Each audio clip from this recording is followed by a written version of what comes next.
Good morning, everybody. It is Sunday, January 26th of Low Spin Month. So I'm going to show you what we are going to be eating today. Just wanted to share with you an update of the freezing rain and snow update. Right now it's snowing. I just came outside. Ugh. And it's just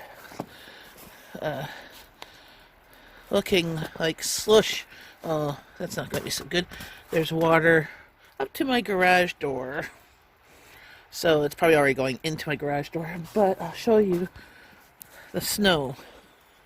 And it's the thick, sticky, wet snow. Great for snowballs, great for snowboard, for very heavy. So, I'll show you that. So, see how much snow is here now?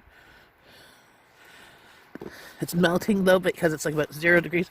And this is what I was talking about. So right here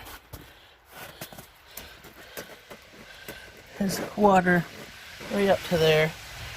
I'm going to try and chop. See, I had done this too. There. And it's just wet, but beautiful. So I'm going to have to be shoveling today. Not going to look forward to that.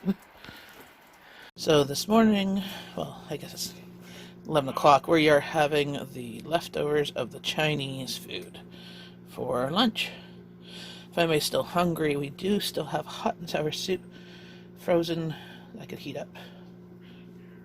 Hey everybody, I just got back from my in-laws for supper.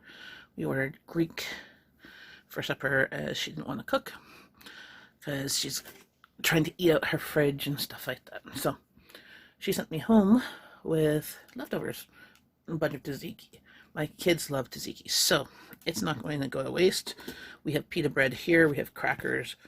We can use it somehow in sandwiches or just as a dip, and veggies. So it's not going to go away, but that's what we had for supper tonight. Thought I would share it with you guys. There were skewers and rice and salad. But what's funny was I thought that there would be leftovers because I said, well, she thought we'd have too much food. I'm like, well, if there's leftovers, you can have it for lunch tomorrow or that. But there was no leftovers, so everybody actually ate stuff. So she still has food for the rest of the week. I mean, she always does. And if she doesn't, if she runs out, she can order out stuff too. So there's always that, or just go to the store and get some more. But she's a complete different person than I am. She doesn't like to keep a lot of stuff in her fridge or freezer. And she always cleans out her freezer before she ever goes away on vacation or trips and stuff like that. So I don't do that because that would take me forever to completely clean out one of my freezers. I don't know if that's not, I think it would give me more anxiety than me completely cleaning it out. So there is that. But I thought I would share you what I got for free. So can't go wrong with free, right?